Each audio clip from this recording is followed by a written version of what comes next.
tardes a todos. Primero quiero agradecerles en nombre de la decana María Fernanda Vázquez su presencia, también la presencia a nuestros oradores que nos va a presentar nuestra moderadora, la docente Claudia Dávalos. Es una actividad que vamos a realizar hoy y el 13, ¿sí? Sobre un caso que nos conmovió y nos conmueve, de Fernando Gómez Sosa. Vamos a analizar el veredicto con la presencia de ilustres docentes. Claudia, te cedo la palabra. Buenas tardes a todos y gracias.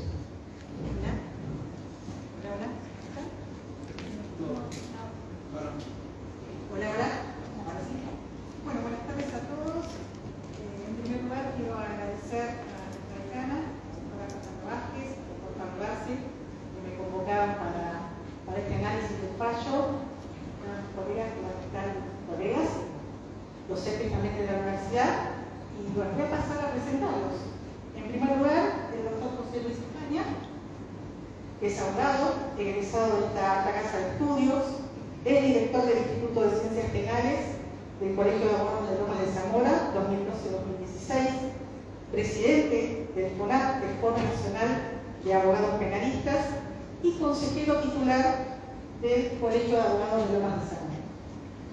En segundo lugar, la doctora María Raquel Hermida Leyenda, abogada, criminóloga, profesora universitaria. Posee posgrados en psicología jurídica, criminología, en los medios de comunicación. Es especialista en delitos contra la integridad sexual y en derechos de los grupos vulnerables. Y finalmente, el doctor Adrián Teca Candado, abogado, doctor en Derecho Penal y Ciencias Penales, titular de la materia Práctica Profesional 2 de acá de nuestra Casa de Altos Estudios, de la Universidad de Lomas de Zamora, y profesor de Derecho Penal en la UNA. Así que ya le voy a ceder la palabra al doctor José Luis España para hablar de este análisis del fallo de Fernando Páez. Doctor. Bueno, muchas gracias, doctora. Buenas noches o buenas tardes a todos. También quiero agradecer a la doctora María Fernanda Vázquez, decana de esta Casa de Altos Estudios y, bueno, afortunadamente, compañera de estudios durante mi estudio como de la carrera de Derecho, ya no en este edificio, sino en el edificio anterior, hace ya muchos años, el que ocupamos en el Nacional de Adrogué. Siempre es un gusto volver a mi casa y compartir con ustedes aquello que el trabajo me ha permitido conocer sobre la base de lo aprendido en esta Facultad de Derecho, que me ha servido y ha sido fundamental para formarme posteriormente como abogado, en particular en Derecho Penal. Vamos a tratar hoy el caso de Fernando Páez Sosa, que a mi criterio se debe analizar no solamente desde un abordaje estrictamente jurídico, sino a partir de un análisis social, un análisis en lo que respecta a la comunicación y en lo que respecta a la implicancia de este tipo de asuntos que tienen relevancia en la sociedad y su tratamiento posterior por el Poder Judicial, por la justicia. Cuando nosotros arrancamos, por lo menos yo, que soy el más viejo de todos, soy muy jóvenes los colegas,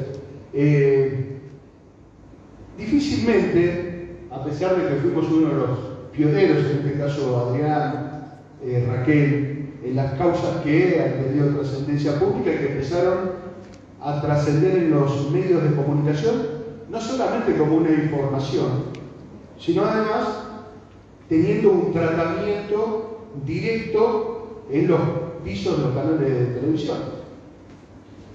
Esta forma de revelarse este tipo de asuntos, este tipo de hechos, hicieron también que los abogados debamos adaptarnos a esa nueva realidad. Aquellos puristas del derecho que dicen que solamente se defiende al cliente o los intereses del cliente en el Palacio de Tribunales, nosotros vemos que la defensa tiene que ser una defensa integral. Y digo esto porque, así como, volviendo al caso Báez Sosa, hay un tratamiento del caso por parte de la Fiscalía, por parte del particular damnificado, encabezado por el doctor Fernando Orlando, creo que también debió tener un tratamiento similar, o por lo menos el ofrecer una visión o una versión de los intereses de su cliente por parte de la defensa. Que desde el punto de vista técnico, hablábamos con el doctor Tenca, con la doctora Mía Leyenda, la verdad que nos pareció bastante aceptable. El doctor Tenca es un poco más crítico y les pido que entiendan que nosotros, como ustedes, tenemos distintas opiniones de las cosas y no están ni bien ni mal, sino que bueno, es el criterio que cada uno entiende al hacer una valoración de la actuación de las partes en este caso muy interesante desde lo jurídico, muy interesante. No estamos haciendo una crítica, sino teniendo una visión distinta de las actuaciones de los distintos operadores del sistema judicial. Y entiendo que también debió darse en el ejercicio de la defensa una mirada desde su lugar. ¿Para qué? No es para influir en los jueces, aunque no están exentos de las influencias que pueda generar la gente a través de estas nuevas tecnologías de la comunicación, que son las redes sociales. Esto es inevitable. Inclusive los medios de comunicación se nutren primero de lo que se ventila en las redes sociales para después transformarlo en información y tratarlo en los medios de comunicación.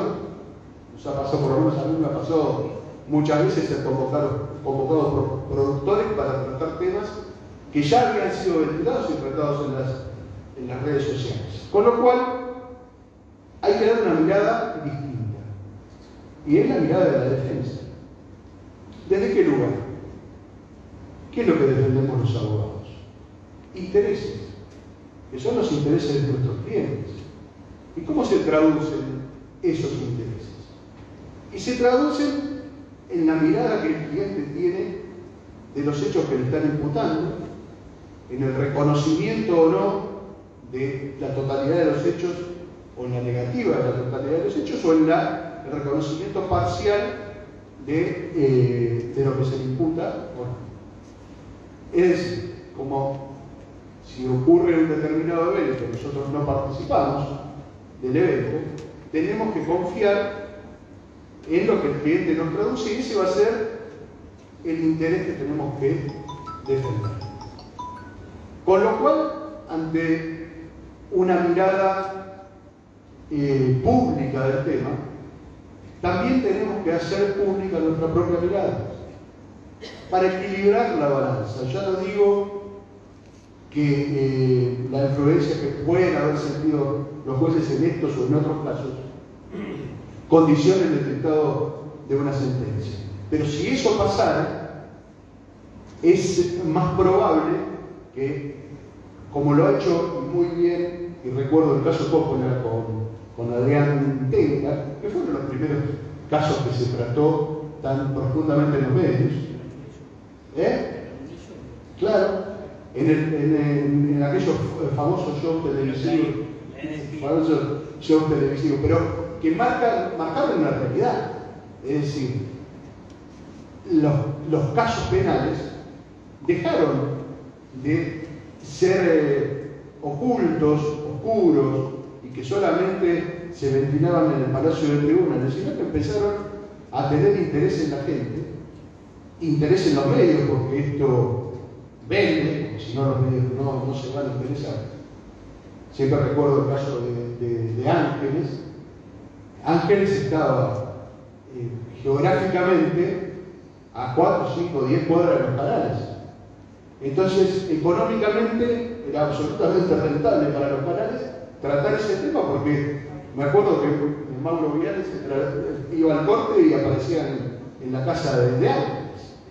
Entonces, esa visión que nosotros a través de los años pudimos tener del comportamiento de la gente y de los medios nos tiene que indicar un poco el camino a seguir en la defensa de este tipo de causas.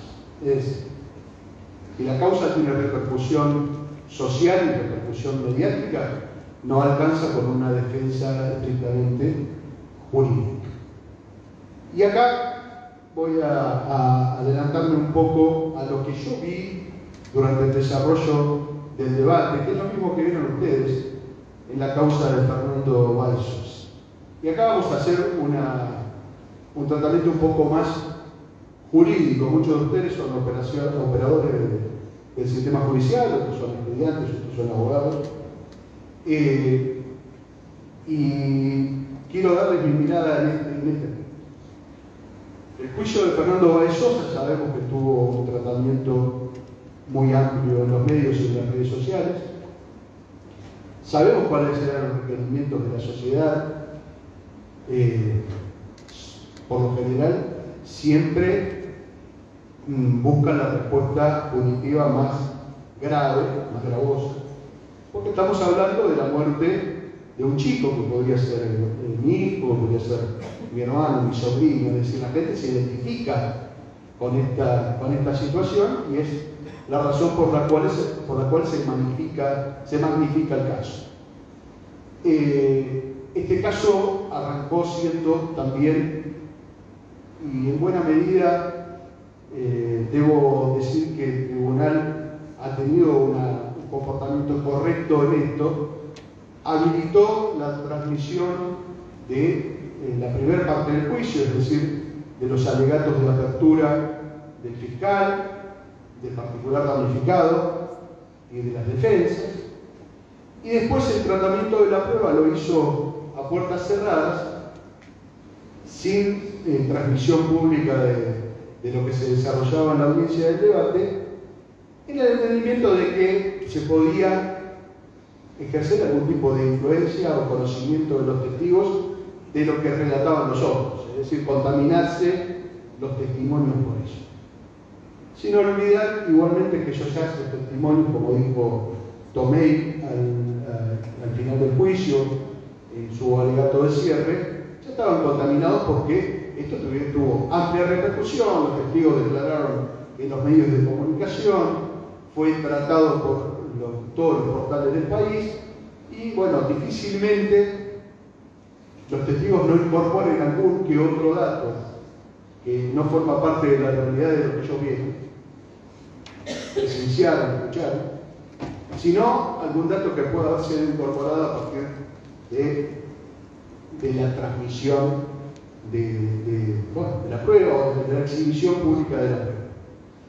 Y al final también se transmitió el alegato de las partes, el alegato de la Fiscalía, el alegato del particular damnificado y por último el de la defensa técnica de los 8 imputados.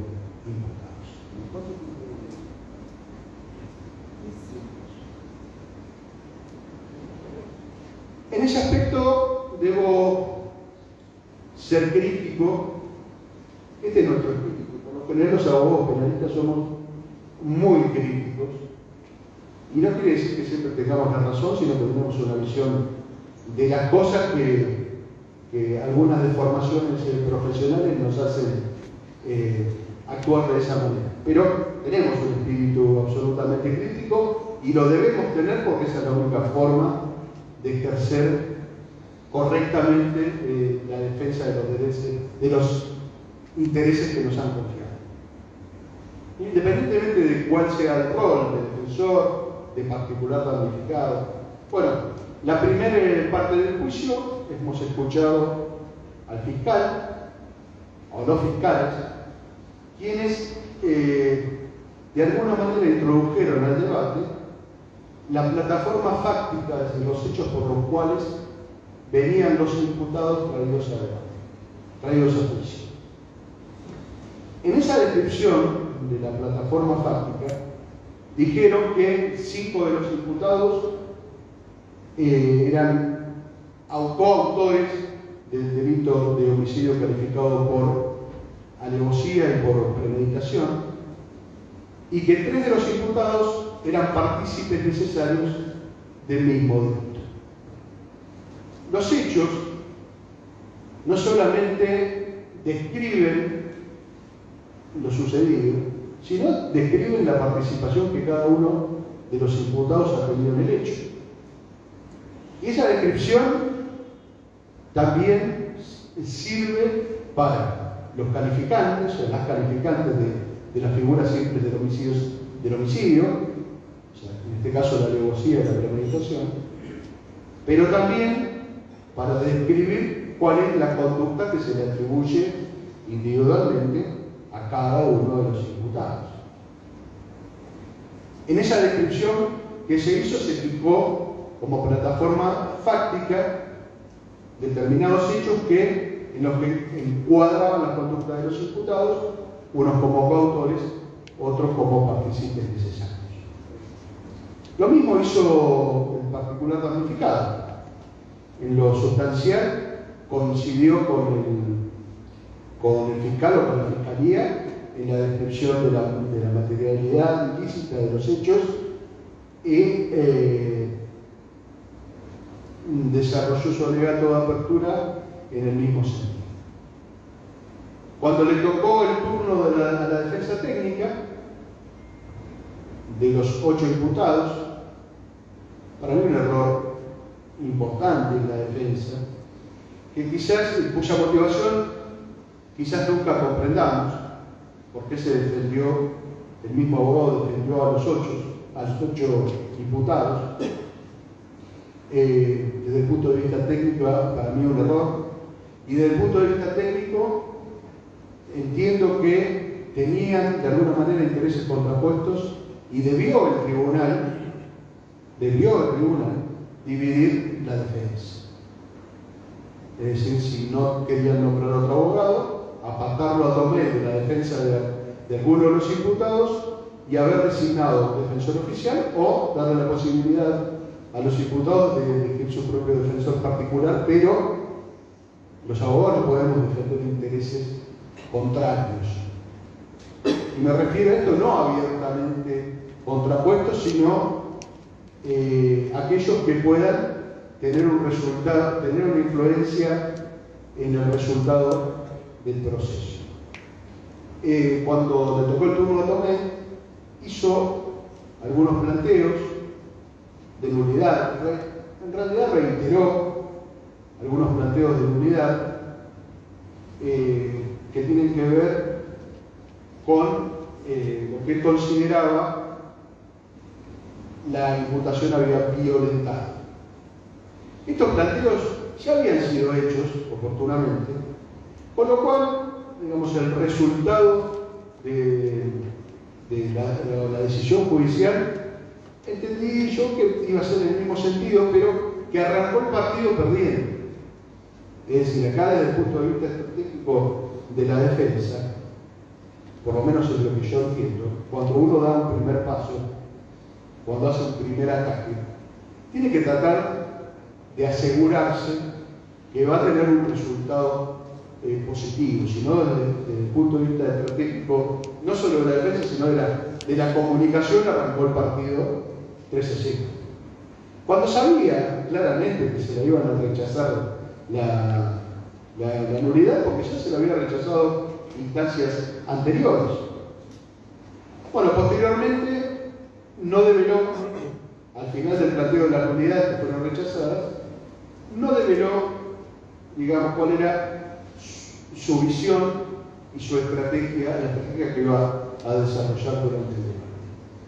Muchas veces no lo hacemos, porque no es conveniente la estrategia, pero por lo menos debió aprovechar esa oportunidad comunicacional para expresar cuál era la posición de los imputados frente a la imputación.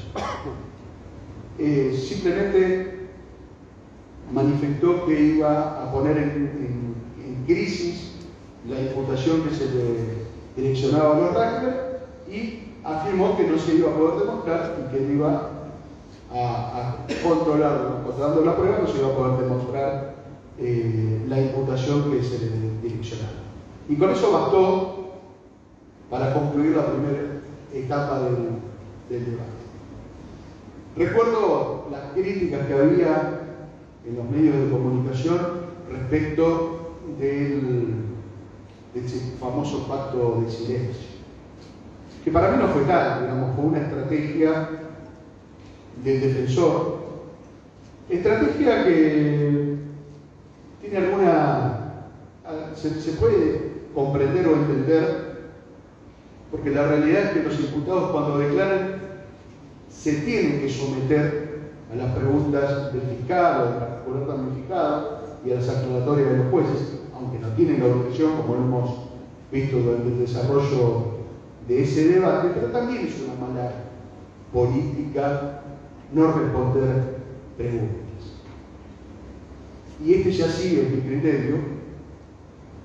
Los imputados, para mí, no deben declarar en la medida que no sea estrictamente necesario para introducir al debate, a la discusión, algún aspecto necesario de la defensa que no se pueda introducir de otra manera. Porque además, y esto pasa mucho durante la investigación penal preparatoria, como los abogados no conocemos toda la prueba, hay elementos que el fiscal va reuniendo que no necesariamente los tienen que incorporar al legajo, salvo que sean elementos favorables para el imputado. Una declaración puede ser, sin querer, una confesión, o el aporte de un dato que le permita vincular otros datos que ya el fiscal tiene reunidos, y que le faltaba ese nexo que a lo mejor se consiguió con una respuesta del imputado. Por eso, si el derecho de todo imputado es llegarse a declarar, para mí lo mejor es que no declares algo que sea estrictamente necesario.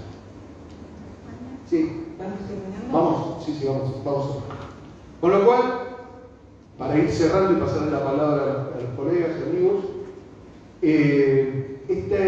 este juicio visibilizó una serie de cuestiones desde el punto de vista jurídico, social, comunicacional, que son muy interesantes y celebro que esta casa de estudios lo trate porque, en definitiva, son aquellas cuestiones en las que se pueden encontrar los operadores del sistema judicial, jueces, fiscales, los abogados particulares o abogados defensores oficiales, todos los operadores del sistema judicial pueden estar frente a una causa de esta naturaleza, y es bueno entender que tiene matices que hay que saber comprender para lograr hacer cada día mejor nuestro trabajo desde el lugar que nos toca. Así que bueno, ahora le paso la palabra a Raquel. Muchas gracias, doctor España.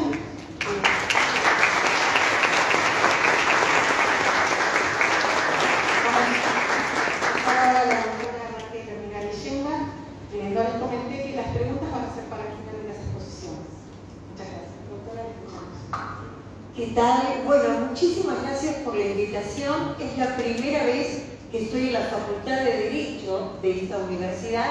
Estuve en la Facultad de Ciencias Sociales, pero nunca en la Facultad de Derecho, y la verdad me encanta. Sobre el caso Fernando, tengo la suerte de decirles que estuve de vacaciones. Yo me dedico y soy asesora en el Estado Nacional de criminología en los medios. O sea que yo analizo cómo trata cada medio un crimen, cómo lo tipifica, cómo habla. Por ejemplo, dice se negó a declarar. No se negó a declarar. Ejerció su derecho para no declarar. O sea, como si fuera una obligación, lo plantean. O cuando, por ejemplo, lo hablan misóginamente o lo hablan de otro modo, o dan datos de víctimas que no deberían darse porque son menores. Yo me dedico a eso y por suerte este enero estaba de vacaciones en Europa lo suficientemente lejos, primero para no trabajar en el Estado y decirle que era todo horrible. Les vino muy bien a cada uno de los canales y a cada una de las radios, porque me consideran punitiva y además a mí me vino bien, porque me llamaban todo el tiempo para opinar y yo la verdad, ustedes saben que cada vez que salgo hablo de una causa mía, no suelo hablar de causas ajenas. Concretamente, la causa de Fernando, como así le llamamos, comienza muy mal. Comienza mal en una investigación muy mal hecha, muy poco protocolar, y donde no se tomaron el trabajo de darse cuenta el Ministerio Público que lo estaban viendo. No se han cuidado, pero soy muy crítica yo, y tengo muchos años de abogada, me recibí a los 23, imagínense, vine con Colón. Pero la realidad es que no se tomaron el trabajo de cumplir los protocolos en algo que iban a ser analizados individualmente. Yo soy muy crítica del Ministerio Público de la provincia de Buenos Aires. A mí me salvan los jueces siempre. Con el Ministerio Público me llevó bastante mal.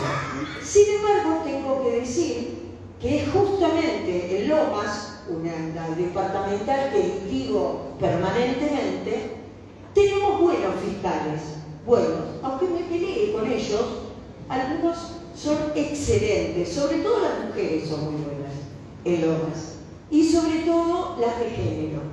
Y también en las de juicio hay alguna que es excelente, yo me peleo con ella siempre, pero eso significa que es buena y vale la pena discutir un caso. Nosotros, ¿de qué estamos hablando en el caso de Fernando? Cuando comienza la causa y comienza la investigación, en realidad lo que hablábamos era de un homicidio simple. ¿Y por qué hablaba de un homicidio simple? Porque si no tenía la autopsia y si tampoco tenía y ni había analizado a cada uno de los imputados y su participación individual. Porque yo tengo que analizar en un hecho qué actitud toma cada uno y cuál es su participación individual. No puedo agarrar una manada de gente y condenarlos a todos exactamente iguales. Si bien es cierto que yo me dedico a género y soy feminista, yo me opongo a las defensas solamente por los derechos de la mujer, solamente por los derechos que tienen que ver con el feminismo. No. Yo soy abogada y los derechos de la mujer están dentro de los derechos humanos. Yo no puedo pedir derechos para la mujer si le niego los derechos al imputado. Entonces, tenemos que analizar esta causa de forma diferente a lo que analizamos una causa de género. ¿Por qué? Claramente diferente. Porque tenemos que es un grupo que agrede, como lo pasa comúnmente en mis causas, que agreden en grupo a una mujer, esta vez agredieron a un hijo varón. Y entonces ya desde el primer momento tuvo mayor resonancia que la cantidad de femicidios que nosotros vivimos semanalmente.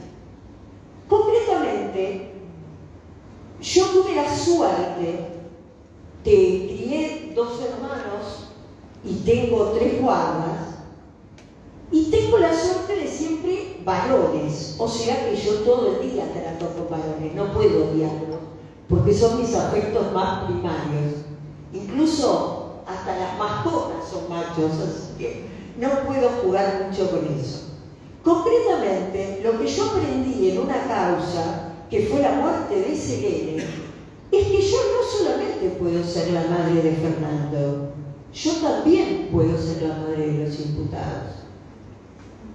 Cuando yo estaba en Moreno, una vez, una señora se estaba por desmayar, la agarro, la acompaño, la llevo al baño, y yo pensé que era pariente de la niña que había muerto de 46 puñaladas. Y no, era la madre del femicida. Y me contaba, la mujer, en su primariedad, me contaba cómo el hijo era muy bueno, no podía haber sido él, que no era verdad. Y me estaba dando indicadores de un brote psicótico perfecto. Pero claro, la mujer no era psiquiatra y no sabía que su hijo estaba por padecer un brote y hacer cualquier cosa. Bueno, fueron 46 las puñaladas de ese nene y yo escuché de ese femicida las 46 puñaladas, una por una, dónde las había dado. Y ustedes dirán, pero doctora, usted se dedica a qué? A ver, a mí la moralina me la dejan en casa. Yo me rijo por el Código Penal. Moralina, no. ¿Hay un muerto? Y sí, estamos en derecho penal, siempre hay un muerto. Siempre los que hacemos crimen tenemos muertos. Pero lo único que hay que analizar es si esa conducta realizada coincide o no con el articulado del Código Penal. Porque no hay otro, no puedo inventar delitos. No es el Código Civil, no puedo inventar delitos. Yo soy positivista. Si no está escrito en el Código, lo puedo hacer. Acabo de conseguir la absolución de una mujer que después de matar descuartizó a su marido. Y todo el mundo dice, no, pero lo descuartizó, qué asco, lo descuartizó, qué horror, lo descuartizó. ¿Y dónde dice en el Código Penal que hay un agravante por descuartizar un cuerpo? Si no lo dice, no nosotros inventemos una moralina porque nos dé asco la descuartización.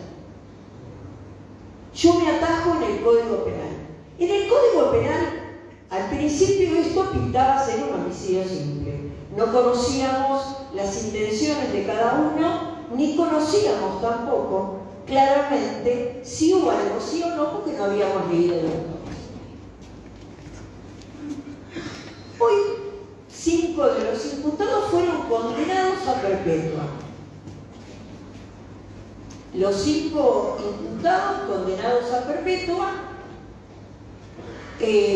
fueron condenados con un doble agravamiento. No solamente le corresponde el artículo 80, el inciso de alevosía y el inciso 6, que es el concurso premeditado, como bien les dijo el doctor España. ¿Qué es un concurso premeditado? ¿Existió el concurso premeditado? Bueno, a mi criterio no. Mi opinión jurídica es que no hubo concurso premeditado. Alevosía, bueno, los distintos juristas tienen distintas definiciones de alevosía.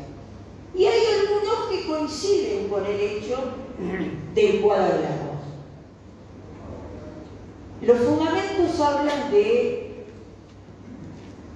que hubo un concurso premeditado con intención de lesionar a Fernando.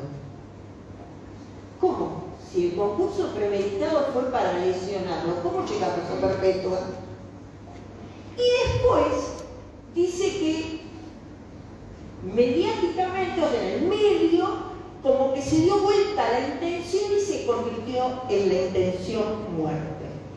Entonces esto es como una creación jurídica que no podemos hacer. El código no lo permite. Y yo creo que en realidad le pusieron los dos agravantes porque tienen miedo que sala le toque en casación, porque en casación hay salas que tienen distintas opiniones sobre la alevosía.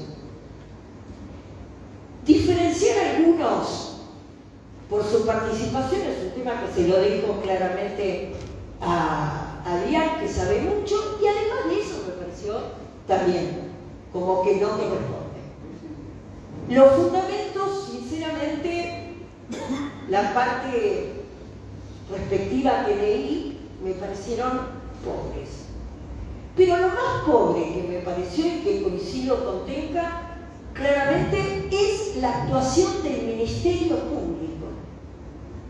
Es vergonzante. Y ustedes dirán, pero Raquel, ¿por qué te metes tanto con el Ministerio Público y no me hablas de Burlando? Y es muy claro, yo Burlando no me interesa porque fue un abogado que eligió la familia. Y la familia tiene derecho a elegir a quien quiera. Y yo no voy a analizar un estudio jurídico que sinceramente no respeto mucho. Pero los fiscales son alguien en la provincia de Buenos Aires a los cuales nosotros le pagamos y los cuales deberían estar suficientemente preparados para que no existiera el particular damnificado.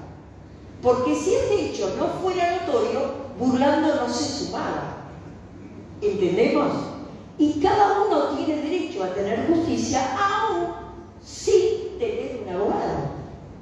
A mí me pareció terrible toda la actuación desde el momento de la indagatoria en la Fiscalía de Dolores, y me pareció terrible que fiscales terminen pidiendo para todos perpetua cuando en realidad saben que no pueden hacerlo, que tienen que analizar individualmente la conducta. Me parece que eran una especie de muchachos que venían a aplaudir al público.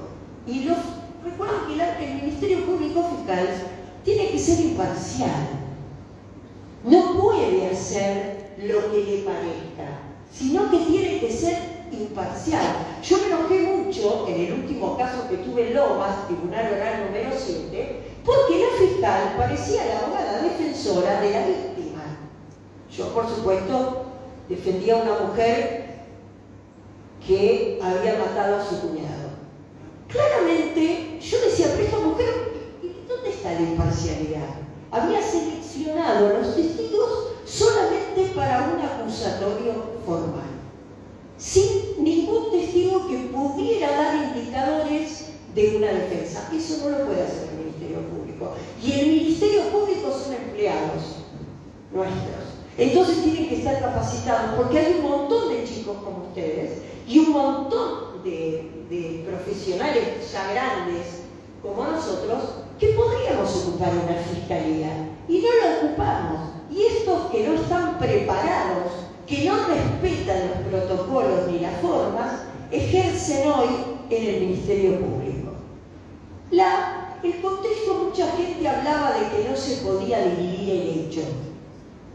No se puede dividir el hecho. Jurídicamente, la teoría del delito y demás, es muy importante que hablen de la unificación del hecho y los fundamentos y las excepciones a esa unificación del hecho en sí mismo. Aunque recién les contaba a mis colegas que en San Isidro me dividieron un abuso sexual simplemente para que un jugador como Thiago Almada fuera al mundial. Bueno, dicen que yo soy muy mala, pero en realidad el querellante no tiene una función de olfa del Ministerio Público. No, el querellante tiene que ir a socorrer la causa cuando el Ministerio Público es débil. Tiene que aportar pruebas, tiene que trabajar. Es realmente muy importante la figura del querellante o del particular damnificado en provincia, pero lamentablemente recién ahora, desde el 18 de enero del 2021, tenemos una ley y un código procesal penal que se modificó para darle participación, porque antes el particular damnificado, antes de la reforma del código procesal, éramos claramente convidados de piedra. Ahora, la causa, lo dijo España, la causa dijo, ¿por qué un solo abogado para todos? Ahí sí, es sinceramente cuestionable. Tiene razón España lo que dijo. Yo realmente me hubiera opuesto, hasta como particular damnificado me hubiera opuesto. Hubiera pedido y hubiera llegado hasta la corte. Porque me parece terrible que 8 chicos que estuvieron en un mismo hecho y que se juegan su vida estén defendidos por un solo hombre? Que tiene, o sea, cuando yo tengo 2 defendidos, trato que uno no mate al segundo, que otro no me lleve a perpetua al tercero. Bueno, con 8 imagínate todo. Es imposible, con 8 esto se multiplica.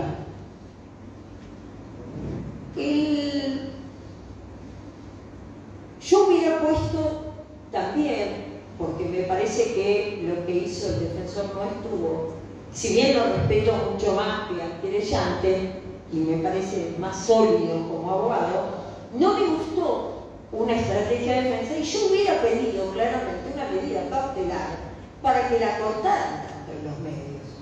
O sea, estos chicos, que quede claro que yo, pueden ser mis hijos, los de ustedes, los hermanos de ustedes, estos chicos estaban condenados. Lo que estábamos esperando hoy era el monto de la condena.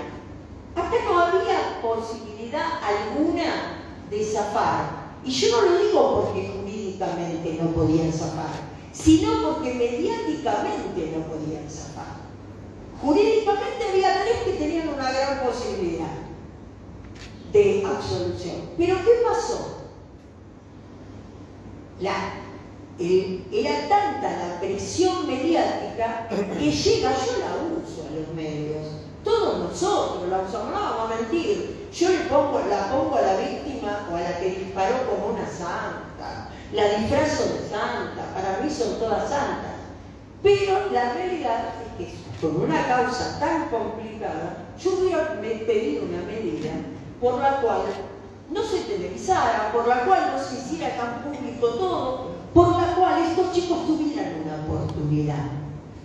Y es clave que no tuvieron la oportunidad de un ejercicio concreto y completo de la defensa. Y nuestro trabajo, yo también lloro por Fernando, pero muchachos, no usemos la moralina, usemos el Código Penal. A nosotros nos rige el Código Penal. No me hablen de delitos inexistentes. Como yo le decía al fiscal del Pergamino, que me hablaba permanentemente de la descuartización que había hecho esa mujer de un cadáver. Bueno, dígame dónde está. ¿Cuántos años le doy por la descuartización? No hay artículo. Entonces, tenemos que ser muy cuidadosos de nuestra profesión. Yo soy feminista, pero si no tengo los derechos, porque después tengo que ir a defender a una mujer. No todos son rampias. Tengo que ir a defender a una mujer y necesito que tenga los mismos derechos que tienen todos y que todos seamos iguales ante la ley. El artículo 16 de la Constitución Nacional está muy lindo, pero no se cumple. Yo lo que quiero es perspectiva de género, que nos dé las mismas oportunidades. Legitimar defensa, encarcelación extraordinaria, institutos que eran exclusivos de hombres. Entonces yo, ¿cómo me voy a alejar de pedir una buena defensa para los rabias si a lo mejor mañana puede ser mi hijo? Hay que ser abogados, no moralinos. Y no creer. Por ejemplo, en un momento el querellante dijo que era una justicia tibia, débil. Metió 5 perpetuas. Y eso es una justicia débil. ¿Pero en qué país vive? Evidentemente está alejado de los tribunales hace mucho tiempo. Y de ir a los tribunales no es ponerse un traje lindo y dar una vuelta, sino es ir a leer, a trabajar de noche, horas, cola, sentada, estudiando, trabajando la materia. A mí me parece, ustedes recordarán al Capone, ¿verdad? Bueno, todos recordamos al Capone. El Capone hoy ganaría fortunas contra todos los medios que lo trataron de un montón de delitos de los cuales nunca fue ni siquiera imputado. Evidentemente sería fantástico. Bonnie Parker era una mujer que nunca se acreditó su presencia en los hechos delictivos, pero vendía más Bonnie Parker, entonces Si ponían solo a Clau Barrow, no vendían un solo diario. Yo lo que le pido es justicia para todos. O sea, como la película del Pacino. Justicia para todos. Cuando hablo de perspectiva de género, hablo de igualdad.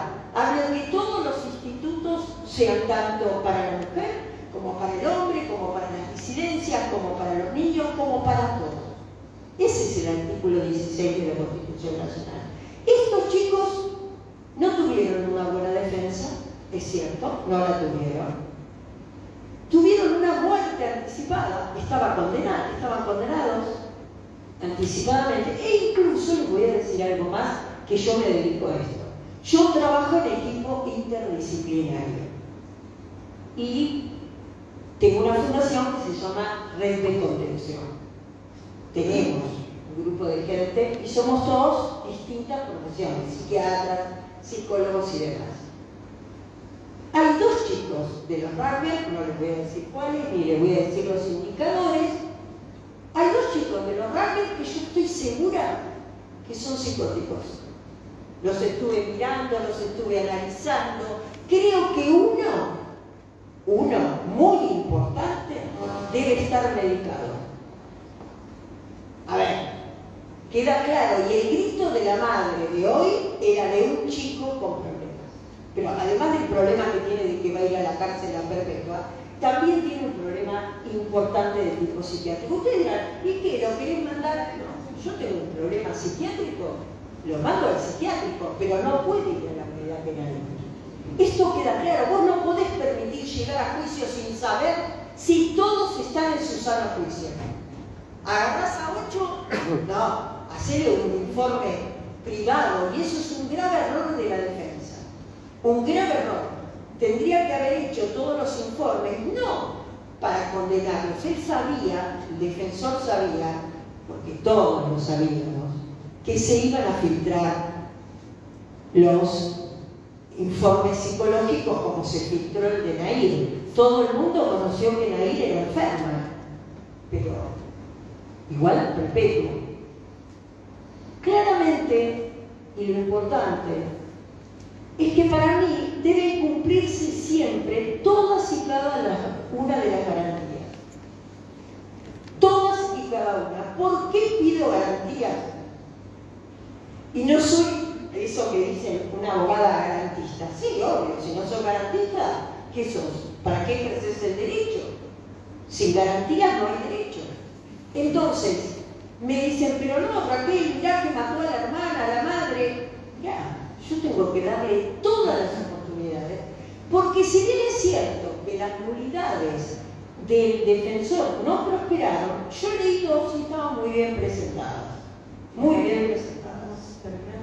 Sí, muy bien presentadas. Y también es cierto que la provincia de Buenos Aires pareciera ser que las nulidades no existen. Mientras que en Nación, cuando uno interpone una nulidad, tiene la esperanza de que esa nulidad prospere. Así que, bueno, lo importante que les quiero decir es que basta de moralina, Código Penal, fundamentalmente, Código Penal, derechos para todos, y no te olvides que esa persona puede ser tu amigo. Y es justo que todos tengamos las oportunidades de una gran defensa. Gracias.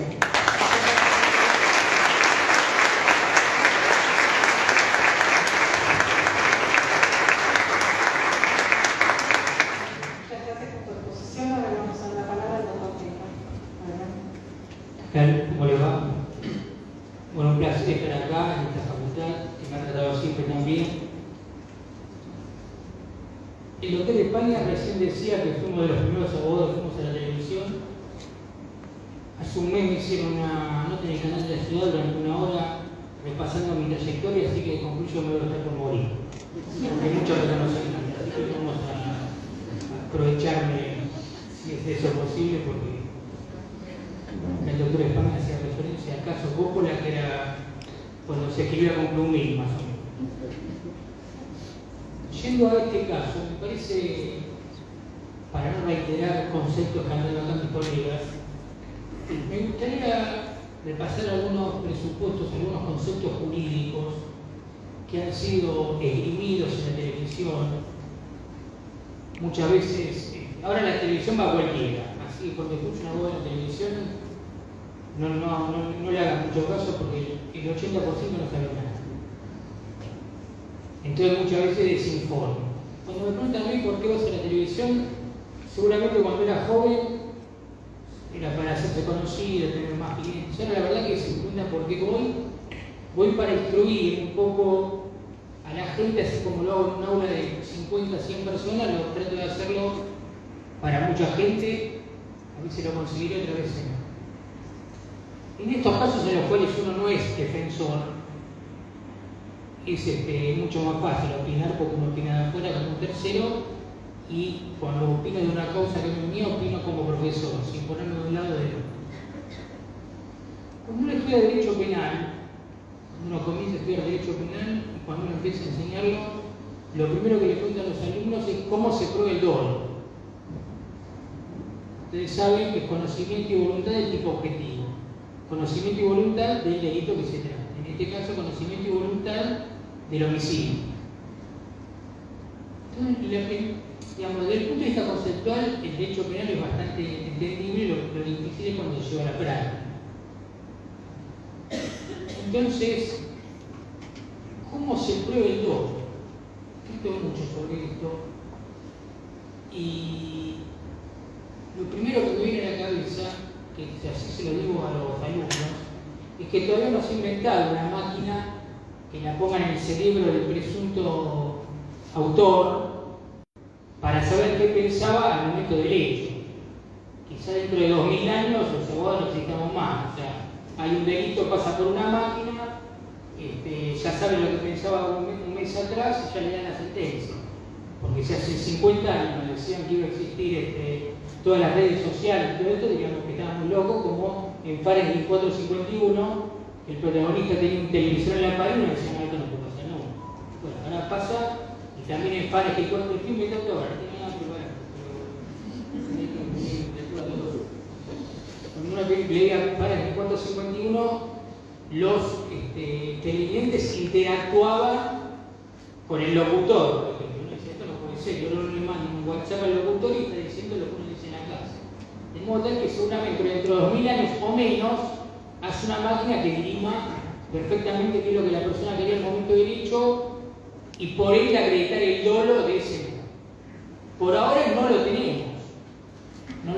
Entonces, saber qué es lo que la persona quería al momento del hecho es lo más difícil que tiene el derecho penal.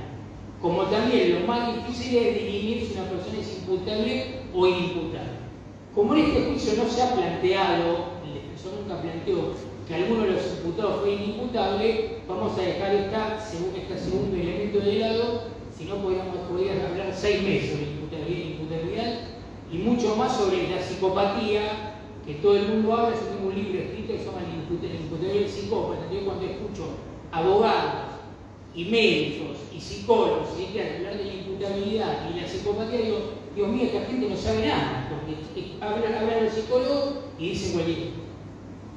Entonces, ¿cómo se prueba el dolo? Y es bastante, no sé si es sencillo, pero el dolo no se prueba con lo que la persona quiere. El dolo se prueba con lo que la persona hace. Digo esto porque todos, o muchos, decían, no quisieron matar, lo quisieron lesionar. Entonces, el punto es, si yo ahora saco un revólver y le pego un tiro en la frente al doctor España y lo mato inmediatamente, yo digo, no, yo en realidad lo quise lesionar, no lo quería matar. ¿Y por qué hay dolo de homicidio? Porque el medio que utilicé para lesionarlo era idóneo para matarlo, entonces hubo dolo de muerte. Ahora, si yo al doctor España le pego en el hombro, no lo maté, entonces estaríamos en presencia de otro delito. En este caso, desde mi punto de vista, hay dolo directo de homicidio porque el medio que utilizaron las personas que le pegaron a Fernando, ahora vamos a ver por qué acentuó esto, lo quisieron matar. ¿Por qué? Porque utilizaron medios idóneos para matarlo y lo mataron. Entonces, dolo de homicidio sin recurrir al dolo eventual, que es un poco lo que le decía el doctor España, en primer lugar, porque yo creo que el dolo eventual es una actuación dogmática en perjuicio del imputado. De hecho, he hecho mi tesis doctoral sobre eso, pero no viene al caso. Para mí, el dolo directo de muerte. Dolo directo de muerte. Después vamos a ver si hay dolo directo de muerte de homicidio simple o de homicidio agravado, que es otro punto. Después vamos a ver si realmente se acreditó el plan previo, o sea, el inciso 6, el concurso premeditado de 2 o más personas, que recuerdo que cuando esto en los albores, en este caso ya por enero del 2020, una vez en un programa de televisión, discutí con el doctor Améndola, porque para esa época decía que eran 2 los atacantes de Fernando. 2, ni 3, ni 5, ni 6, 2. Y yo le decía que la jurisprudencia tiene acreditado que para que haya concurso premeditado de 2 o más personas tiene que haber 3 personas, que son 2 autores y 1 más. En esa época tenían 2. Después se fueron sumando más gente que le pegó a Fernando. Ahora vamos a hablar un poquito sobre eso, pero también quería analizar un poquito los tipos penales que ustedes fueron escuchando, los abogados en la televisión, los periodistas, porque cuando surgen estos casos, cuando es mundiales somos 40, ¿cuántas personas somos ahora? El 46 millones, 46 millones de técnicos de fútbol. Cuando suceden estos casos somos 46 millones de penalistas. O sea, los periodistas pasan de saber del tiempo a saber de penal, y los abogados van a la televisión y muchas veces dicen, bueno. Segundo tipo penal del que se habló, y muchos abogados decían, no, ese el homicidio en riña. El homicidio en riña. Que después se enteraron que en realidad no es riña, sino es agresión. Pero bueno, eso digamos que es si bien no es un detalle, pero se ve que después leyeron de nuevo el artículo y se dieron cuenta que para allá hace una riña tiene que haber un acometimiento recíproco. Y que la agresión es cuando muchos agreden a uno. Unos abogados dicen, no, es esto, porque el artículo dice cuando no se podía saber quién le dio muerte. Hay que partir de la base que el Código Penal del año 21. Desde el 21 en adelante, la dogmática penal ha avanzado. Y en esa dogmática penal que ha avanzado están todos estos conceptos que ahora los periodistas hablan, como si hubieran leído a cualquier penalista, alemán, no voy a entrar Jacobs, entre otros,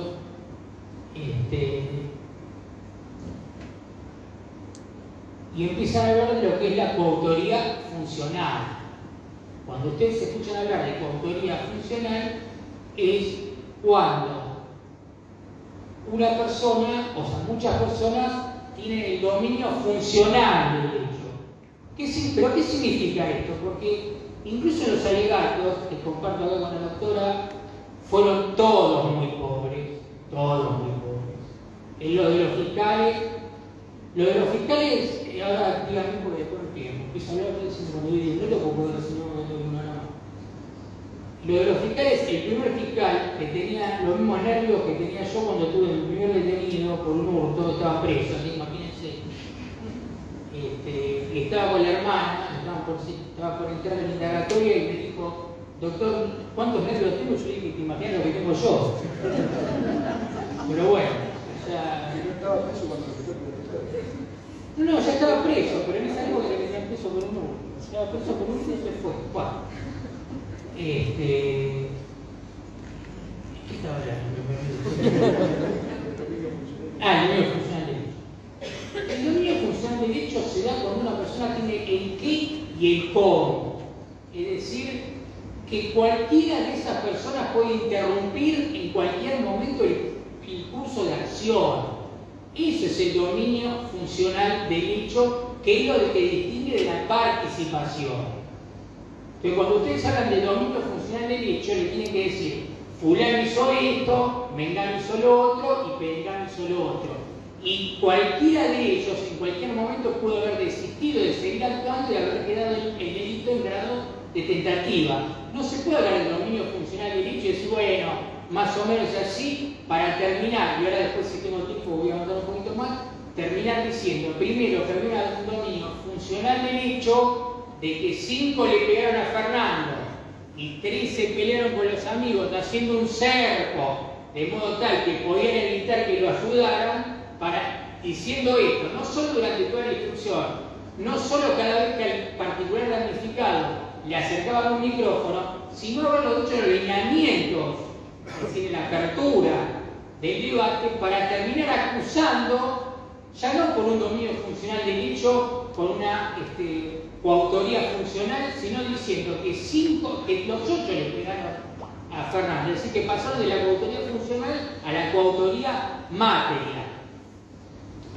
Ahora, después si tengo tiempo, voy a volver. Pero también se habló de, bueno, estábamos en riña o agresión. ¿Riña o agresión? De ninguna manera es riña o agresión, porque para decirlo fácil, es bastante más complicado.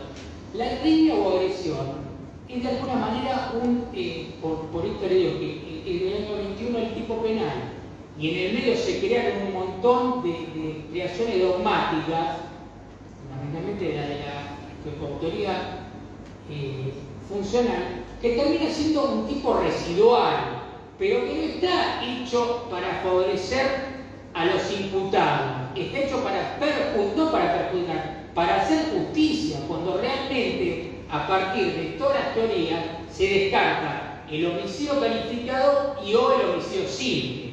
O sea, no es que nosotros nos levantamos, le pegamos todos al doctor España y no sabemos quién dio la patada y eso es agresión. No, es un homicidio simple y o calificado. O sea, no hay ningún tipo de duda.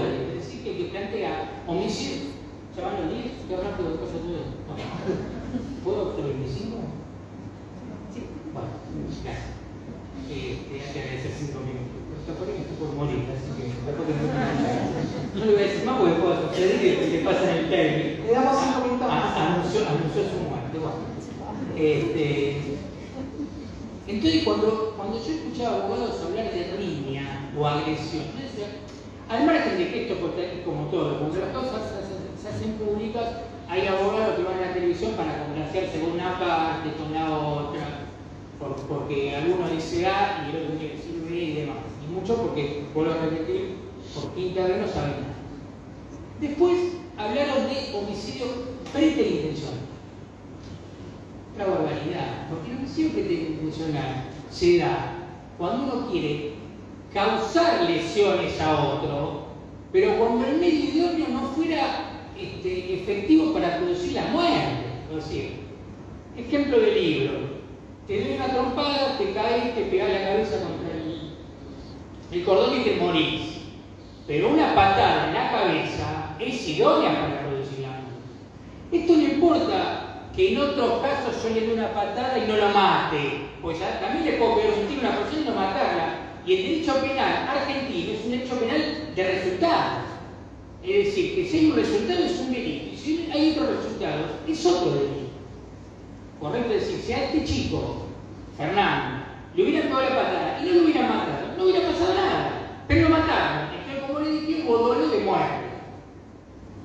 Entonces tampoco una barbaridad hablar de homicidio preterintencional. Bueno, por supuesto no vamos a hablar de un homicidio culposo. Y esto es muy importante porque el defensor, que lo voy a decir porque lo he dicho públicamente, para mí fue una defensa pésima desde todos los ángulos, pésima. Más allá de que defendió a los 8 cuando no debió haberlo defendido, porque él sabe perfectamente que estaba prevaricando,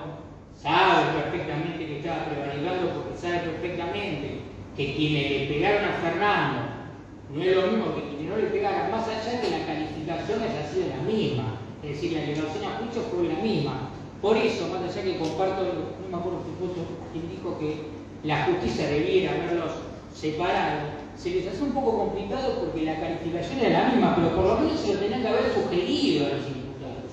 Pero era difícil porque al ser la misma calificación, el tribunal, si decía estos 3 están en otras circunstancias, de algún modo estaban adelantando opinión. De modo tal que lo que tendrían que haberse dado cuenta eran los familiares de esta persona, si no se dan cuenta de esto, porque hicieron un pacto de silencio se hicieron amigos, creo que se dejaron de ser amigos, ahora que se van a comer perpetuo. Porque realmente es una cosa increíble, estos asesinos, como uno dice, chicos, porque son jóvenes en la pelota, jóvenes uno cuando tiene 12 años, yo a los 21, ya que estamos tirando los currículos, me recibí de abogado. Así cuando me dice, tiene 23, es un chico, tiene 23, es un chico en la pelota, no es chico. Y esto tenía 20 años y tenían los huevos, para ir a pegar un defensor, tienen, perdón, soy un poco soy. Me olvido que estoy viendo. Bueno, pero esta es la realidad.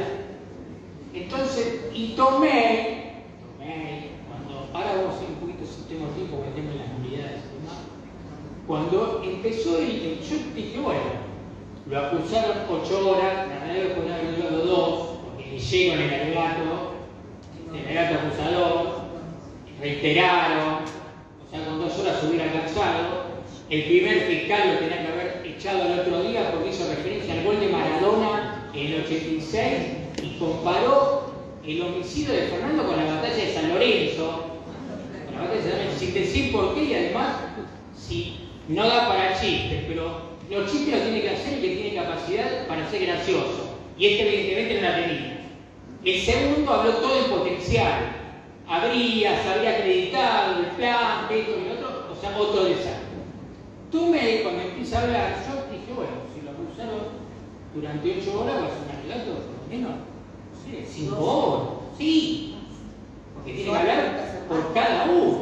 Yo en Mancheria alegué 8 horas, al pedo, pero bueno, eso es otra cuestión. Está en YouTube, lo han estudiado en las facultades, cuando estén desvelados, ustedes lo pueden ver, son 4 pedazos de 2 horas. Hay que ver la nulidad, cómo se evalúa la prueba.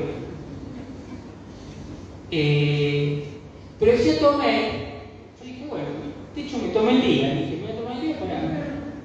Empezó, tiró 3 o 4 ideas y dije, bueno, la voy a empezar a pensar.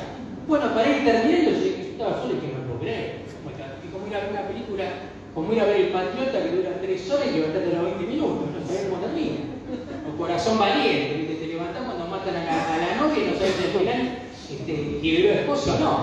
Esto fue lo mismo, es decir, estas personas estuvieron al borde de la indefensión, al borde. Y el tribunal hizo lo que no hizo el abogado, porque el abogado en ningún momento planteó que 5 hacían una cosa y 3 hacían otra. Él planteó que todos hacían lo mismo, es decir, los acusadores dijeron que todos hacían lo mismo. Mal planteado porque primero dijeron otra cosa. Y el defensor dijo que nadie hizo nada, de hecho pidió la absolución por una cuestión técnica, que ahora si tenemos tiempo la vamos a repasar brevemente, y después dijo, no hubo dolo. Tenía que volver a la facultad también, porque los delitos que después le dice al tribunal, y si no es esto, son esto, sin desarrollar. Es decir, yo sí digo, no hubo la agravante, tengo que decir por qué no. Bueno, le dejo al tribunal, si no hubo dolo eventual, si no homicidio intencional y si no riña, para que se encargue el tribunal. Una cosa de comedia, o sea, inentendible. Y el tribunal, sin que se lo hubiera planteado el defensor, dirimió entre 2 autorías distintas. Por supuesto, de un modo, yo el fallo todavía no lo leí en profundidad, no le voy a mentir. Fallo corto, pero resulta bastante, porque yo siempre sostuve y sostengo que un fallo justo hubiera sido.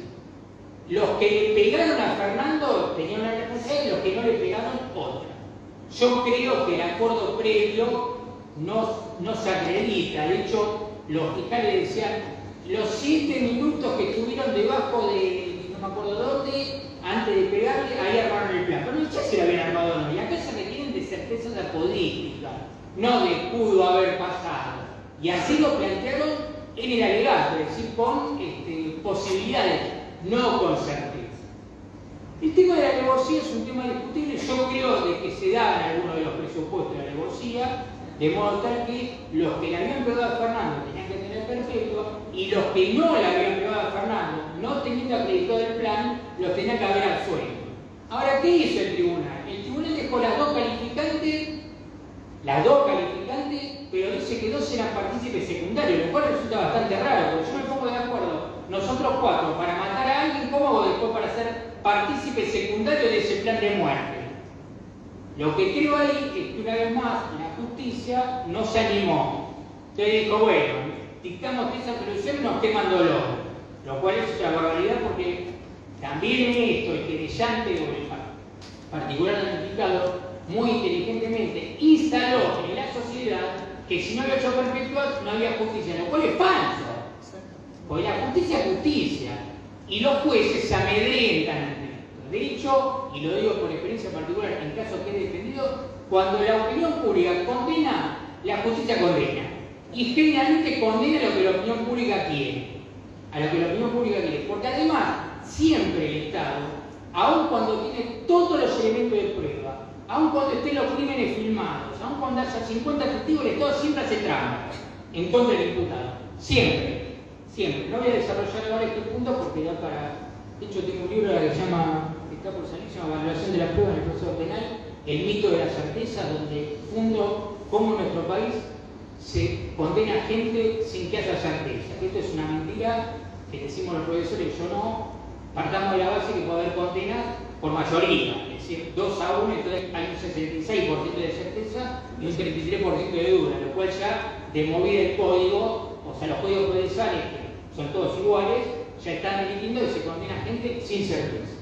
Entonces creo acá que el tribunal hizo alguna cuestión elíptica, que después voy a leer bien, para no absolver a los tres que no le habían pegado a Fernando, sabedores de que no tienen la misma responsabilidad, que si le daban perpetua también era una injusticia.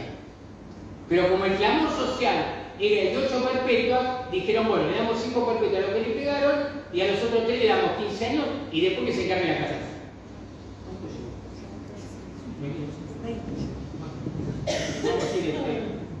Vamos a ir redondeando. Tema nulidades. Ustedes saben, cuando estudian que hay nulidades absolutas y nulidades relativas. Las nulidades absolutas son las que no son,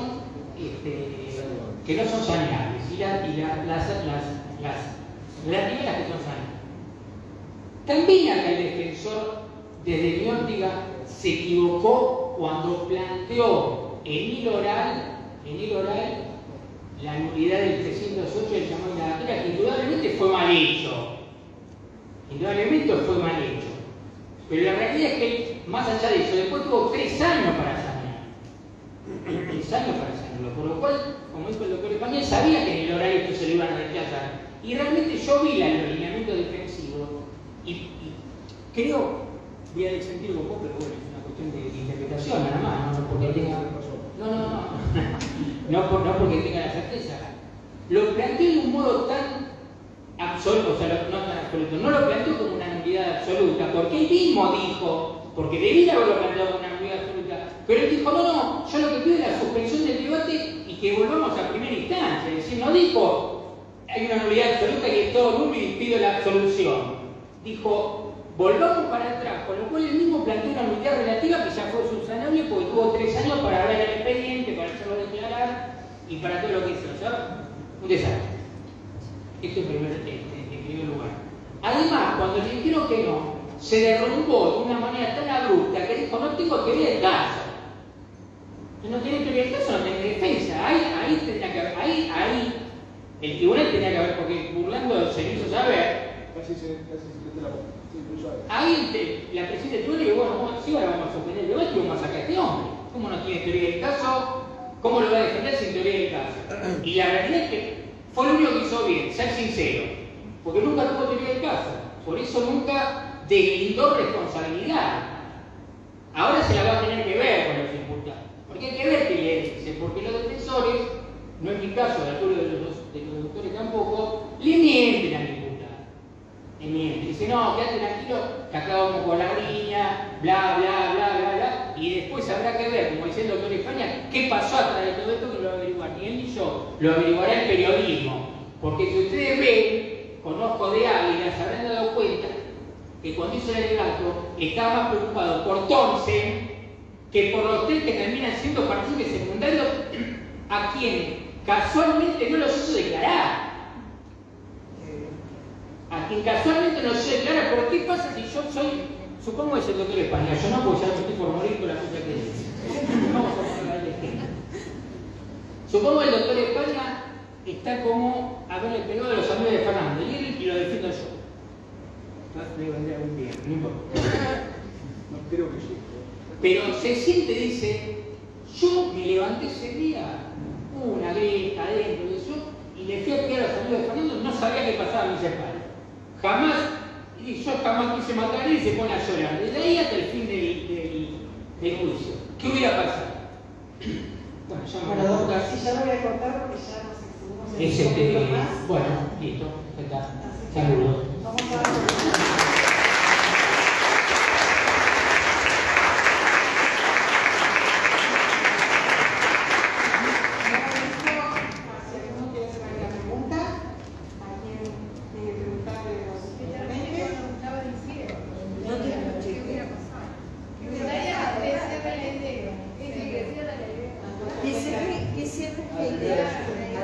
¿Cuál es? Pero es que no me acuerdo qué idea estaba cerrando. Ah, ¿qué hubiera pasado? Hubiera pasado todo distinto. Hubiera sido todo distinto porque obviamente el dolo se acredita con lo que uno quiere. Pero uno en oral también puede hacer pasar o creer a los jueces que uno quiso otra cosa. Porque si hubieran tenido dos defensores distintos, los 5 que le pegaron, los 3 que no le pegaron, los 3 que no le pegaron tenían que haber declarado, no ahora, hace 3 años, yo no le quise pegar, y en el oral llorar, porque tuvieron siempre una actitud repugnante y patoterí, que a mí me dio asco, y lo digo como defensor. Yo nunca defiendo a lo bueno, siempre defiendo generalmente a los presuntos malos. Por eso sé que el Estado siempre me hace trampa. No a mí, a los imputados, a mí a todos los defensores. Pero si el último, y con esto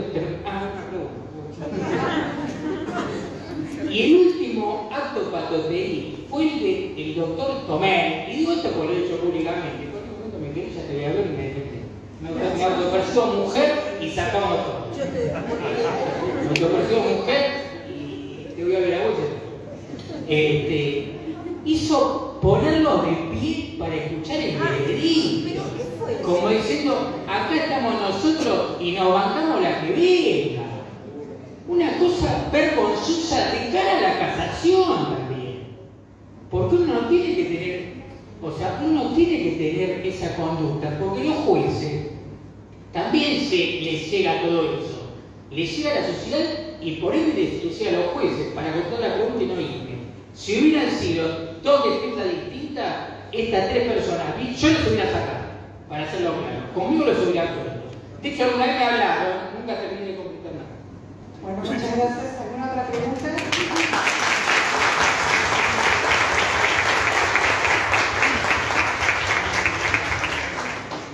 Sí, allá. Ahí me pasan el micrófono, aquí, doctor.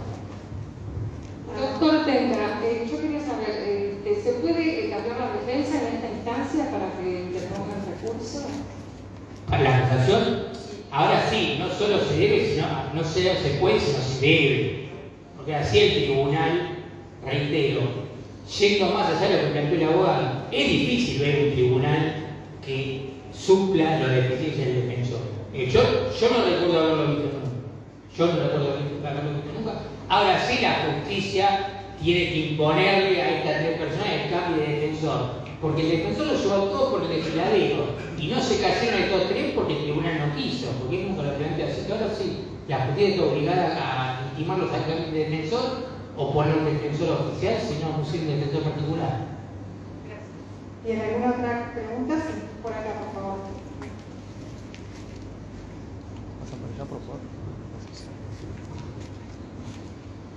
¿Quería saber si es posible que salgan antes de cumplir una pena? ¿A la doctora García? Sí, sí. quería saber si es posible que salgan antes de cumplir la pena. No te escucho. Si es posible que salgan antes de cumplir cumplir la pena, o sea, de que esté desatinado. Claro. No te comprendo la pregunta. No puede salir Depende de de los los 50 diputados años federales. se cumple la perpetua. La perpetua, según el artículo 13 y 14 del Código Penal, establece que en este caso son 50 años.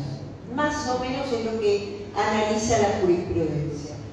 ¿Podés pedir? Sí, todo defensor puede pedir, se lo puede negar, no hay nada absoluto en esa materia, pero sí, puede salir antes de los 50 años. Recordemos cuánto tiempo hace que está preso Robledo Puch, que gracias a ese artículo 14 sigue preso,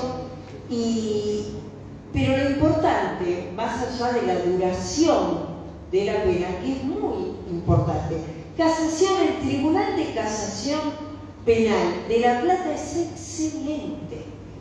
Hay juristas sentados, o sea, hay tipos que realmente la saben.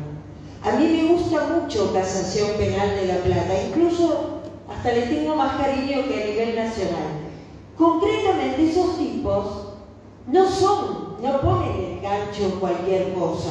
Había dos que sí, pero bueno, por suerte ya no están. Pero concretamente, cada uno de ellos hoy debería decir cambio de abogado. Y cada uno de ellos debería apuntar. Yo les voy a decir lo que hice en la corte con Nair Galarza. Yo con Nair Galarza lo que dije que estuvo en estado de indefensión. Que los abogados fueron malísimos. ¿Cómo puede ser que un abogado diga esta frase? El perito no tenía el título suficiente y lo diga 3 años después del debate. Entonces mi pregunta es, ¿para qué lo tuviste de testigo? ¿No le preguntaste cuáles eran sus acreditaciones? ¿No te fijaste si el tipo era válido como testigo o no? Bueno, eso es una ignorancia del defensor. Y a mi criterio había una mano rara con el tema de Nair. Entonces, claramente, yo lo que dije es que se hizo todo mal. Y yo maté al abogado anterior en Corte Suprema. El otro día me dice, no, porque parece que va a volver Nair con el abogado. Le digo, ¿qué quieren confirmar? ¿La perpetua? No sé, ¿le falta alguna firma más para la perpetua? Lo claro es que cada uno de ellos va a tener que decir que fue mal defendido. No solamente esos 3. Porque de los otros 5, vuelvo a repetir, que un buen abogado también analiza a esos 5 imputados. Si bien es cierto que existe el dolo, si bien es cierto que el delito está bien tipificado, también hay que saber, vuelvo a repetir, hay que indagar sobre cada persona y ver si lo estamos metiendo. Yo siempre me quejé, hay un femicida en Ezeiza, Lucas Arjona, que todo el mundo sabía que era psicótico. El padre, la familia, todo el mundo sabía que era psicótico. Lo pusieron como un femicida porque en realidad mata a una chilena y como había problemas con la embajada de Chile, lo meten. Pero todo el mundo sabía que era un psicótico. Pero lo meten en Ezeiza y se arreglen. Y por supuesto en Ezeiza, antes de que matara a todo el pabellón, realmente lo tuvieron que trasladar y lo tuvieron que empezar a medicar como un esquizofrénico. Entonces, nosotros no tenemos que esperar que el servicio penitenciario haga nuestro trabajo. No, hay un chico que está muy medicado y ese de los chicos debió declarar, debió aportar su historia clínica. Eso es importante. Yo siempre voy primero a ver qué estoy metiendo en la unidad penal, porque aunque no lo crean, a mí me interesa la seguridad de los que están presos. Y la verdad, meter un psicótico con problemas graves de violencia es un problema importante para la sociedad. Para la gente les hace un favor, el público cree que es bárbaro, que ocurran homicidios en prisión. A mi criterio no. Bien, muchas gracias, doctora. ¿Alguna otra pregunta? Quería completar una cosita que hablaba del psicótico y demás. El cuerpo médico forense a nivel general, o sea, nacional y de las provincias, se ha quedado en los años 40, más o menos. Exactamente. Porque cuando usted lee el artículo 34 sobre la alteración morbosa o insuficiencia de la facultad. La alteración morbosa es una alteración de carácter patológica, por ejemplo, un psicótico. Pero la insuficiencia de las facultades incluye todo lo que es alteración morbosa, pero incluye lo que no es alteración morbosa. Es decir, uno puede no ser un psicótico, no haber comprendido la criminalidad al momento del hecho. Pero la realidad es que hay muy pocas declaraciones de imputabilidad en nuestro país, porque se han quedado con lo que llaman la escuela alienista, es decir, que si uno es un psicótico, uno es imputable. Y uno puede ser inimputable por un montón de circunstancias, pero que a la justicia nacional no le importa. Por eso hay tan pocos imputables. Nada. Bueno, muchas gracias, doctor Tenca. ¿Alguna pregunta? Sí, por acá y por allá. Ya vamos a redondear con las últimas preguntas. A mí, doctora Brellena, me quedó una duda, porque si entonces no se respetaron las garantías, si tuvieron una mala defensa, Que lo diga. entonces Que lo diga Tenca mejor. entonces esto en casación puede ser juicio nulo tranquilamente si el defensor que tengan lo logra. Lo que tenemos que esperar es ver cómo va a seguir el tema de... Porque se vendió que eran chicos multimillonarios, que no es verdad, era una clase media donde hay uno que tiene, 3 que tienen a parientes presos, o sea, que tienen gente con muy pocos recursos, hay uno que tiene una madre que es empleada doméstica. ¿Me querés decir de qué clase alta me habla? Entonces, eso tampoco se analizó, hay que tirarlo abajo esa idea de que fueron todos con Fernando porque Fernando era el hijo del portero. No tenían idea quién era Fernando para eso, no lo conocían. Entonces, claramente, lo que es importante determinar en este caso es que cada uno, por ejemplo, suponete mañana me llama uno a mí. De hecho, a mí hubo una familia que me llamó y que después arreglaron por un tema económico, todos están con el mismo abogado. Era un tema económico.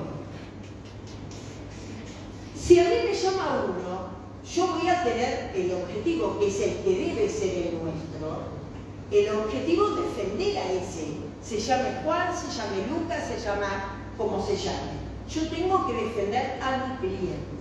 Y entonces voy a analizar cómo lo trató tanto la querella como el Ministerio Público, como claramente lo trató también la defensa, y utilizar ese tipo de herramientas que tengo en un análisis de la causa.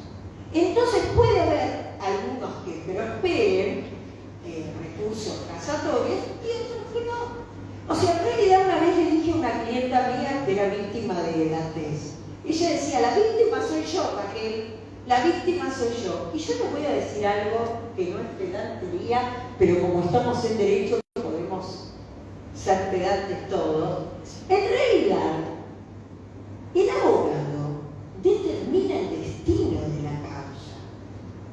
O sea, se nos trata de ningunear todo el tiempo, porque el Ministerio Público te ningunea, te pasa por encima. Todos tratan de anularte, pero el destino de una causa depende de nosotros. Yo hay causas que cuando veo quién defiende a fulano, ya digo, bueno, chao, arreglamos. Ya sé que este abuso va a arreglo. Ya sé que este abuso va a condena. Ya sé que este homicidio van todos presos. O sea, claramente esa situación de saber y conocer a cada colega es importante. Y la verdad, nosotros tenemos un rol muy importante en la causa.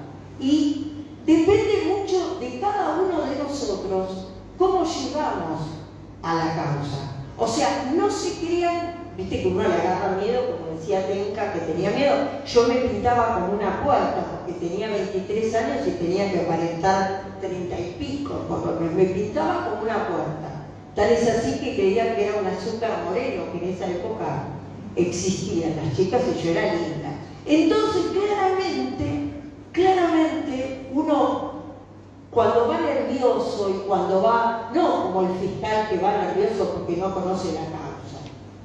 El fiscal, por favor chicos, se los ruego, no hagamos del derecho una porquería. No me lean un alegato, les pido por favor que no lean los alegatos, que además están prohibidos por el Código Procesal Nacional, por el Código Procesal de cada una de las provincias de nuestro país. Además de estar prohibidos, es una falta de decoro, porque leer un alegato es no conocer la causa.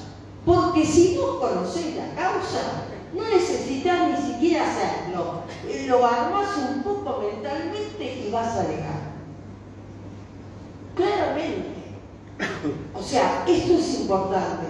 Respetemos la ley y sobre todo no la usemos como los primeros que leen son los fiscales. Por eso es que el tribunal no le puede decir nada a los abogados particulares, porque ya leyó el Ministerio Público. Bueno, te agrego una cosita ahí. Tal es así como dice la doctora, y tan malo fue el defensor, que tenía que haber hecho dos cosas. O haberse opuesto a la lectura apenas empieza, y cuando la presidenta le dice, no, es una ciudad de memoria, volver a decir, doctora, usted me está tomando el pelo, está leyendo. Y sacarle todos los papeles, ya que hizo tanto ridículo que hubiera hecho uno más, levantarse y sacarle todos los papeles. Eso por un lado. Y si no, haberse callado la boca y cuando empiece el alegato, pedir la nulidad de los alegatos de los dos por haberlo leído. Exactamente. Y a ver qué pasaba. No le hubieran dado bola, seguramente, pero cuando le dijo, no está leyendo, y siguió leyendo, ahí tiene que volver a interrumpir, porque quedó como un metiche y sin ningún tipo de resultado. Con lo cual el defensor fue un desastre. Bueno, claramente, o sea, lo importante es eso. Pedir la nulidad, yo lo hubiera pedido. Pedir medidas cautelares. O sea, vos no podés dejar, como hizo este defensor, una defensa mientras el otro está en televisión pegando, o vas a ir a la televisión o pedir una medida para callar al otro. O sea, tenés dos opciones, o vas al bardo igual que el otro, o si no, pedís una medida para que esto no se... Y muchas veces te la dan. Y en el caso de ellos, como todos, según la Organización Mundial de la Salud, están determinados como jóvenes por la edad, lo pudo haber pedido. Hay jurisprudencia. No solamente hay jurisprudencia, sino que la Organización Mundial de la Salud habla de un tratamiento diferente, con perspectiva de juventud, porque es cierto, si bien es cierto, como dice Adrián, que son tipos grandes, que sabían qué hacían, qué sé yo. Son tipos que una perpetua los lleva a los 70 años, claramente. Así que mi recomendación es estudien el alegato, no van a necesitar estudiarlo, les va a salir solo porque conocen la causa, y no permitan que el alegato se lo hagan. Porque un alegato que hace una secretaria, un alegato que hace, no sé, porque no es convincente tu palabra. Y lo que le pasaba a Burlando, lo que le pasaba a Mendo, era que se lo habían hecho. ¿Entendemos? Esa es la realidad. Se lo habían hecho, claramente. Está claro que si tenemos que pasar por salas de brazo largo, lo vamos a hacer de nuevo. Sí, sí, no. Sí. Ampliando un poquito lo que ya te dijeron los doctores. No sé si se escucha bien.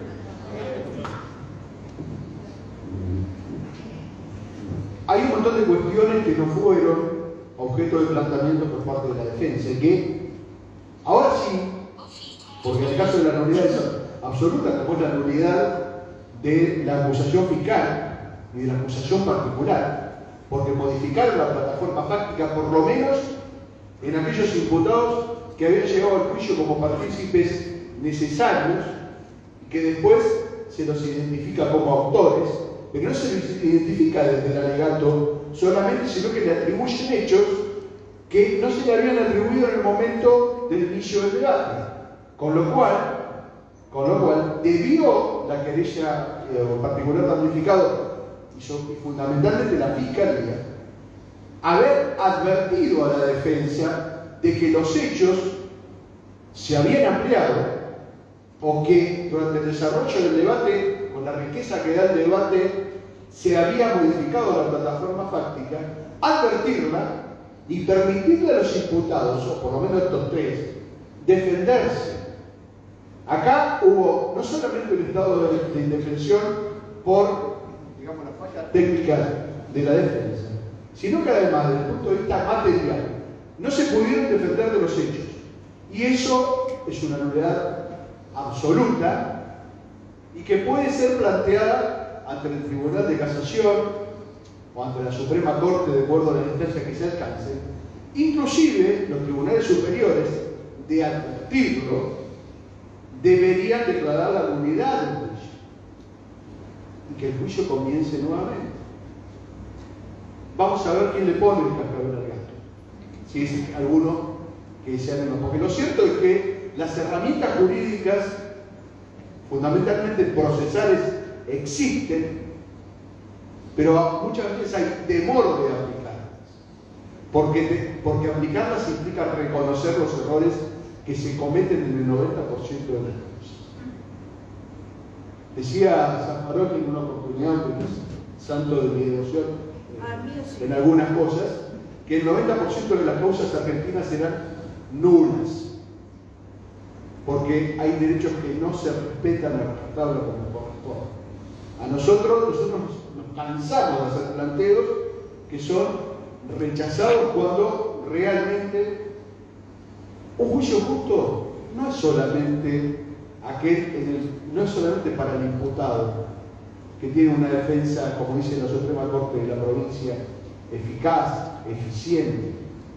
También un juicio justo es para las víctimas y para sus familiares, porque la defensa correcta de un imputado garantiza que ese juicio sea justo y que los verdaderos responsables paguen y no sean quizás algunos beneficios que fueron traídos a juicio para cubrir las expectativas y las necesidades de la gente y vaya a saber los intereses de ese sector. Entonces, es importantísimo que nosotros sigamos defendiendo el derecho de de aquellos que nos los confían, porque de esa manera vamos a contribuir a una justicia mejor todos los días. Y mejorar tenemos que mejorar todos. Nosotros hemos visto, por lo menos yo he advertido, errores que tienen que ver con la falta de conocimiento. Y el conocimiento, ¿sabe cómo se adquiere? Estudiando. Y no se agota el estudio con el fin de la carrera universitaria. Más bien creo que ahí empieza. Y la verdad es que lo más doloroso para mí, cuando tomo una causa, es advertir la falta de defensa que muchas veces pasa por una misma causa 4 o 5 abogados y ninguno hace bien su trabajo. Bueno, muchas gracias, doctor España. Bueno. ¿Había quedado una pregunta o ya? Sí, me quedó una pregunta inconclusa que es la última, sí. ¿Ya está? Bueno, muchas gracias. No, con la palabra. Sí. Tomamos un café si hace falta. Vamos a contestar. Ahora te escuchamos. Para que España te pague un café, no sé lo que. No.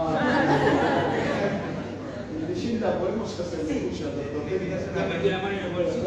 Vamos a escuchar la Cuando hace frío, mira. Había escuchado el discurso del doctor Tenca.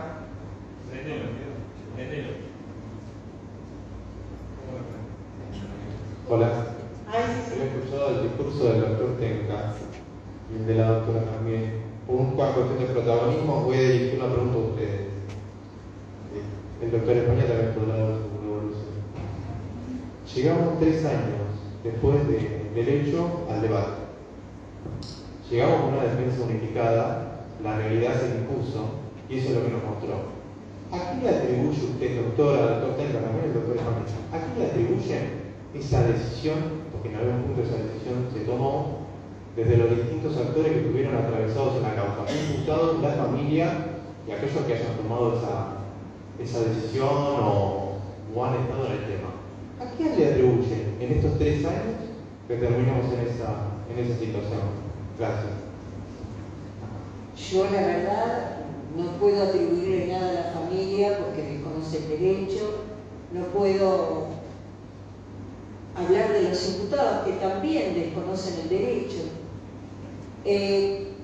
Yo sinceramente creo que nuevamente aparece nuestro protagonismo, el protagonismo de los colegas intervinientes y la función que debe ser dirigida a la investigación penal preparatoria de la provincia de Buenos Aires por un Ministerio Público deficiente. O sea, los errores de todas las causas que hoy ven y que dicen, tardó 3 años, como si a los 2 tiene que haber debate, todos los errores, el que maneja los tiempos de una causa en la provincia de Buenos Aires es el Ministerio Público. Una causa que debe, y así lo dice el Código Procesal, que debe durar un tiempo determinado, nunca cumplen los fiscales. Yo muchas veces lo que hago es retirar al fiscal porque demoró el proceso. Yo soy el dolor de cada uno de los fiscales. Yo soy malísima con los fiscales, aun cuando soy querella. Porque el abogado querellante no está para aplaudirlo, está para buscar todo lo demás. Entonces, si vos me decís quiénes son los responsables, el primer responsable siempre en la provincia de Buenos Aires en materia de investigación es el Ministerio Público. Para eso le delegó el Código Procesal toda la investigación, que no pasa así en Nación. Recordemos que a nivel nacional están los jueces y los fiscales interviniendo en la investigación y a veces delegan la investigación de la Fiscalía y otras veces no, se la quedan. Lo importante es que vos tenés donde quejarte, pero acá es un juez de garantías que poco hace si vos te quejás de un mal. Yo la tengo en la causa de San Isidro, pusieron a Fuenzalida, que es el fiscal más denunciado de la provincia de Buenos Aires, tiene 19 denuncias en curso, la pusieron a hacerse cargo de la Fiscalía de Género de San Isidro. Los tiempos los maneja él. Yo lamentablemente puedo hacer muy poco. Me voy a referir 2 minutos a lo que acabé de plantear, que me pareció muy interesante. Como algunos saben, soy consejero del Colegio de Abogados de Zamora. Y la verdad que haciendo una mirada introspectiva y el desarrollo de la labor de los colegios, creo que tenemos que tener más responsabilidad en eso y realmente controlar la actividad de los colegas. Porque un colega que deja en estado de detención los intereses de sus clientes es un colega que está faltando a la ética profesional.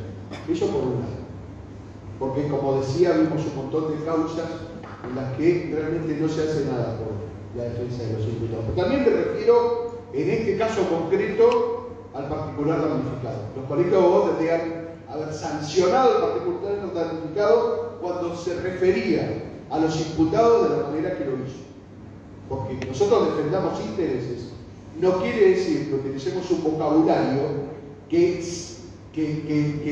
de alguna manera convierta a los imputados en víctimas y los demoníe a los efectos de obtener una presión sobre el tribunal. Me parece que los colegios de abogados deben actuar. Y por último, la responsabilidad de los abogados, que muchas veces somos invitados a los medios, es la de alfabetizar jurídicamente a la gente. Explicarle a la gente cómo deben ser las cosas, para que en el momento que tengan que tomar una decisión difícil, como la de elegir un abogado para defender a un familiar o a ellos mismos, tengan de alguna manera una mínima herramienta para hacerlo. Bueno, nada. Bueno, muchas gracias. Una cosa más que me hizo acordar acá, que me ha dado verdadero asco durante este mes ver, y esto es muy importante que usted lo sepa, ver cómo los medios de comunicación han hecho programas y programas y programas donde los comunicadores hacían apología de qué les podía pasar a estas personas en la cárcel, donde parecía que los tenían que atender y que si no los violaban no se hacía justicia. Eso es una vergüenza. Ahí sí, no sé cuál es el órgano que tiene que interviene muchas veces por pavadas, no interviene en estos casos. en los cuales pregonaban dónde iban a ir, cómo los iban a recibir, donde iban expresos, que los he tenido al lado y se los he dicho en la cara, a decir qué es lo que pasaba en la cárcel y que los iban a disfrazar con una colalés y demás. Es vergonzoso eso, porque las cárceles están, después podemos discutir si se resocializan o no, pero lo que seguro no están es para que los medios de comunicación digan que estas personas tienen que ir para que los maten en la cárcel. Los códigos deontológicos no existen en el periodismo. Nosotros sí, los profesionales, tenemos un código de ética. El periodismo no lo tiene, salvo que el medio internamente tenga un código de actuación profesional o un código de ética, pero no existe. No, Bueno, sí existe el poder del Estado de analizar lo que se da, porque el aire pertenece a todos, no es privado. Concretamente, las comunicaciones es parte que debe regular el Estado Nacional. Por eso es que existen entidades como el ENACOM, como la entidad que regula los programas de televisión y como el INADI. En realidad, los que deben actuar, que yo agradezco haber estado de vacaciones porque fueron un horror lo que vi y escuché, y tiene razón Tenca, me parece terrible. Hoy escuché que todo el mundo pedía que los separen para que no se hagan más amigos en la casa, que los separen. ¿Cuál es la idea de hacerle separarlos, no separarlos? A mí la verdad, sinceramente, me preocupa poco a dónde vayan estos chicos, sí que estén bien.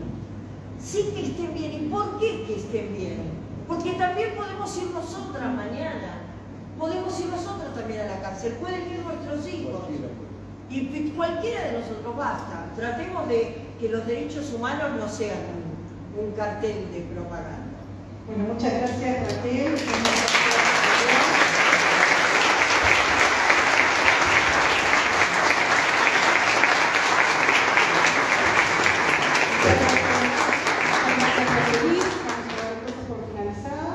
Y bueno, invitamos para la próxima semana, el lunes que viene, que vamos a seguir con el análisis de este fallo. Con profesionales mucho más capacitados. Con profesionales del Ministerio Público, vamos a ver qué dice.